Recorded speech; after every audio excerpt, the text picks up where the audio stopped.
Hi, welcome back to Pulp Science Fiction. If you enjoy my content, please consider hitting the like button. It's the only way the YouTube algorithm notices me. Whispering Ether by Charles S. Wolfe. Amazing Stories. March 1920. An amazing story by that versatile author, Mr. Wolfe. The ether is something we know nothing about, but its action and its waves give a basis for the strange mystery we are told of here. It touches on the world of ether waves to which our radio fans are appealing, and while this of course is in the realm of abstruse science, we have again in this story the everyday crude thinker mystified by it all, and this is the history of the world. The intelligence of each of us is very limited, and our habits and ways of thought are only a little more clumsy than our author's characters, whom he uses to bring out as always a wonderful contrast. The story is well worth reading. I'm not a scientist. Cans is my line. Safes, you know. Soup, nitroglycerine, that kind of thing, get me? Shoemaker, stick to your last. Them is my sentiments, and I stick to my own trade. But now that they got me tied up in this confounded jail, and I ain't got much to do with my spare time, I got a notion to jot down what I know about that Proctor affair that you maybe read about in the papers. Reporters was after me thick when it happened, but I was the silent kid. It pays to keep your mouth shut in the circles I move in. Proctor's in the bug house. 3 alienists, or whatever you call those ginks that admit they're sane and prove you're not, pronounced him hopelessly insane. I ain't disputing no jury of my peers. If they say he's a nut, that's all. Booty didn't get introduced to Proctor in the regular way. We didn't have no mutual acquaintances to slip us the knockdown. It all came about through me dropping in one night, casual-like, to blow his safe. You might wonder what a yegg would want out of a laboratory safe. Maybe you'll wise up when I tip you it was a contract job. Not my own, see? I'm naming no names, but there was a gang of big guys that wanted old Proctor's formula for Chero, and thought it would be cheaper to buy it off me than him. Anyway, I'm after the paper with the makeup of this explosive when I jimmied the laboratory window. I'm saying this right here, Proctor may be a nut, but he's no boob. I was expecting burglar alarms, scientific thief traps, all that kind of stuff. And I was all fixed for an electrified box. Proctor put one over on me just the same. And if he didn't do it with the mind machine, how in hell else do you account for it? I was working on the old can. She was a fairly respectable affair, and I make up my mind to blow her. I was drilling away when click goes a switch, and the sudden flare of light dazzled me. Were you ever caught working on a guy's safe, brother? No? Well, take it from Oscar. It's like nothing you ever felt before. Even before I can see right, my mind's working overtime hunting for a way out. And then I can see again, and there stands Proctor, a long cord trailing behind him, and phones over his ears like the wireless men. And I notice with joy that he ain't got a gat. Not that I can see. Anyway, I risk it. Just as quick as I can draw, I flashes my automatic. I point it right at his head, and making my voice as hard as I can, I says, tense like, "You speak one word, and you'll eat your breakfast in hell." And Proctor smiles. Get that? With my gat at his head, he smiles. And fellow, when Proctor smiles, it gives you the creeps. And then he says, "Says, help me. I'm not bullying you. Put your gun away, my man. It's not loaded." Can you beat that? It wasn't either, but how did he know it? Bluffing. That's what I thought, and I seize his bet and raises him. "You move," I growls, "and you'll discover you're a bad guesser." He smiles again. Say, I can feel my flesh creep yet. "It's not loaded," he says, very calm, and he walks a few steps toward me. I don't shoot. You can't, you know, with an empty gun, and I see that he's called my bluff. "You win," I says. "It ain't, but I can beat the life out of you with it." That smile again. His hand goes to his pocket. He pulls out a little bottle, just about the size they sell you pills in. That, my friend, he says, is full of chero.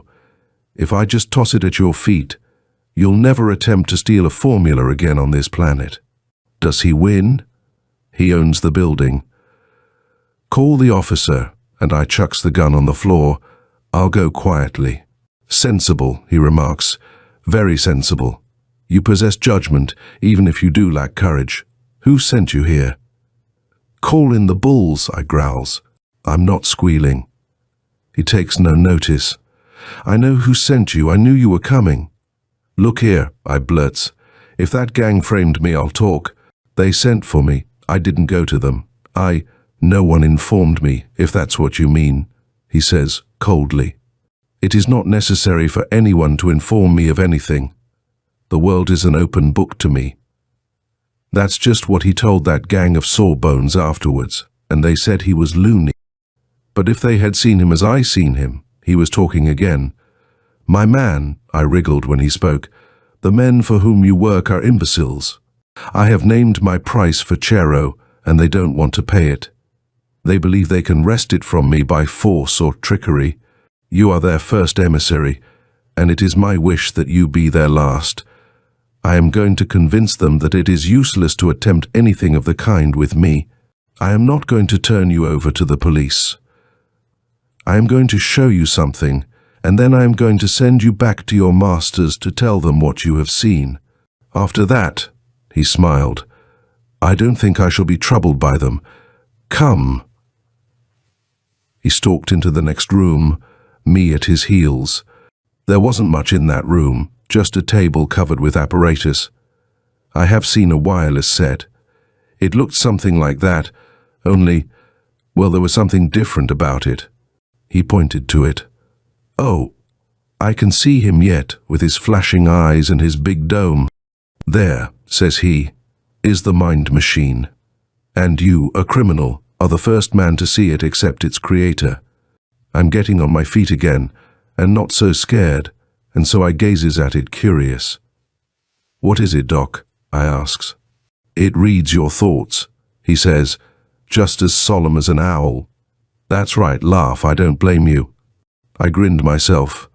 He saw me grin, and he turned on me like a tiger. Dolt, he hollers. Clod, you doubt. Pig, your type has retarded the progress of mankind throughout the ages. You sneer, you imbecile. Well, just then I'm like the doctors. A nut, I thinks, and loose with that bottle of chero in his pocket. And it's up to me to soothe him.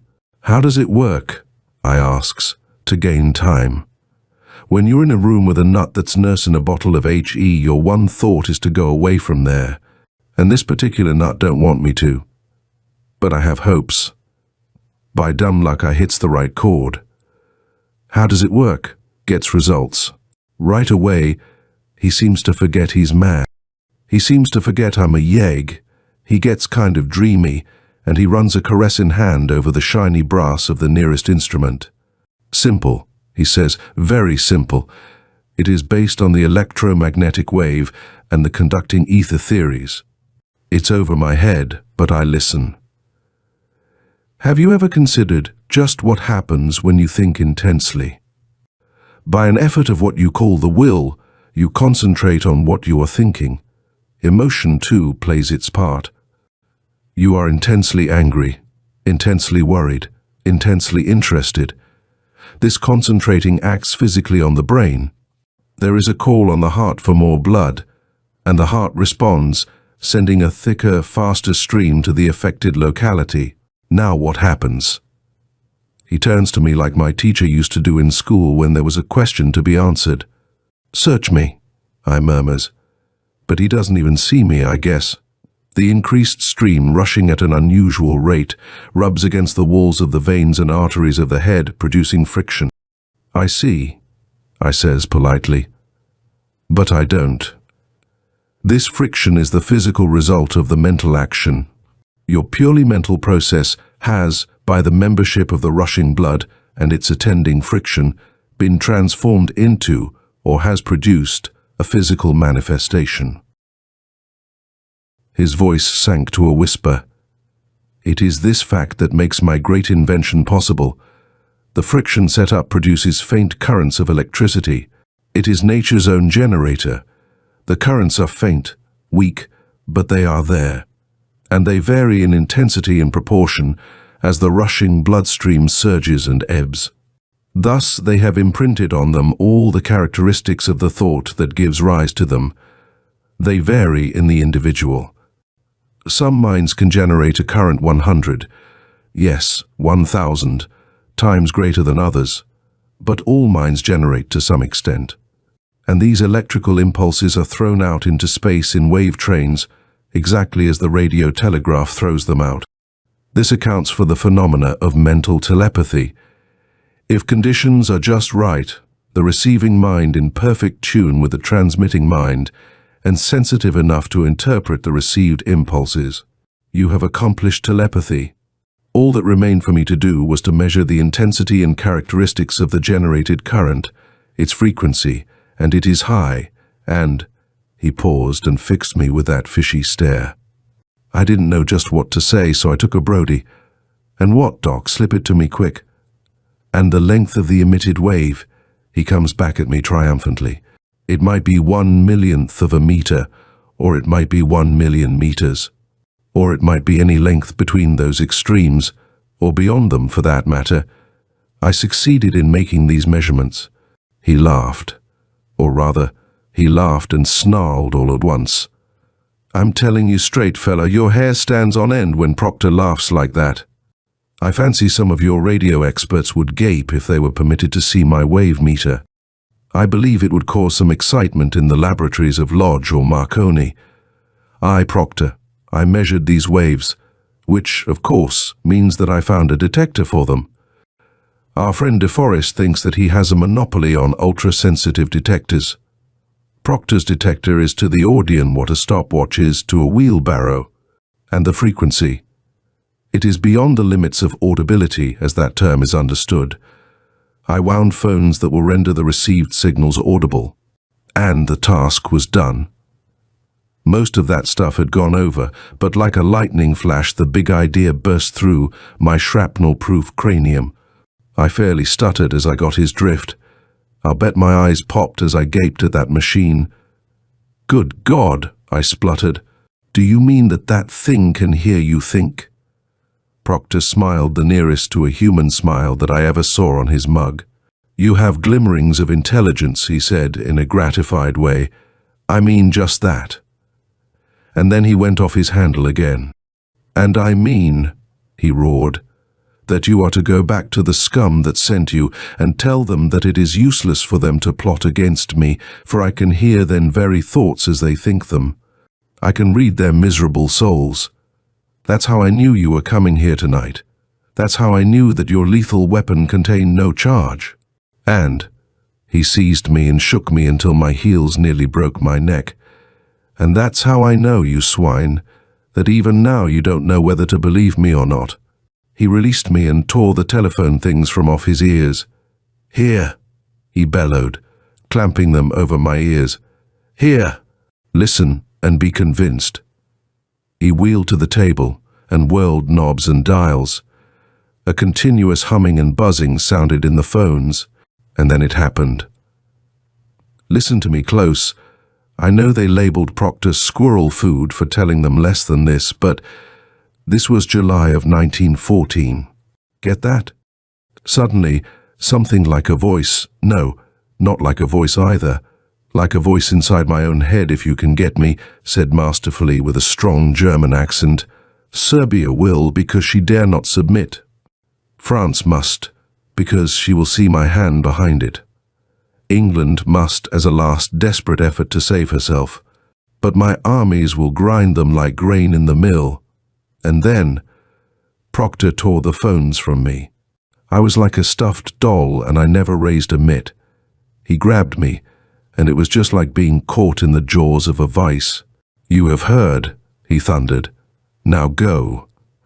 The last thing I remember was that he heaved me toward the door. I remember spinning toward it. And that's all. The next thing I remember is waking up in that hospital ward. It was July of 1914 when Proctor chucked me, and it was late August when I found myself in that hospital. As near as I can learn, I missed the door, hit the wall, and a bottle of that Chero stuff got knocked off a shelf. They dug Proctor and I out of the ruins, and we were both pretty well messed up. Proctor raved about his ruined mind machine, and it got him a pass to the squirrel cage. If you read the papers at the time, you'll remember Proctor wanted me to back him up, but I wouldn't talk. Least said, easiest remedied. Now you got all I know about it.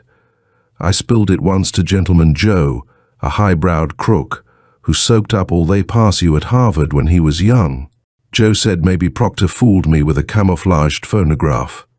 Maybe he did. I might think so myself if it had happened in September instead of July 1914. Get me? The End of Whispering Ether by Charles S. Wolfe.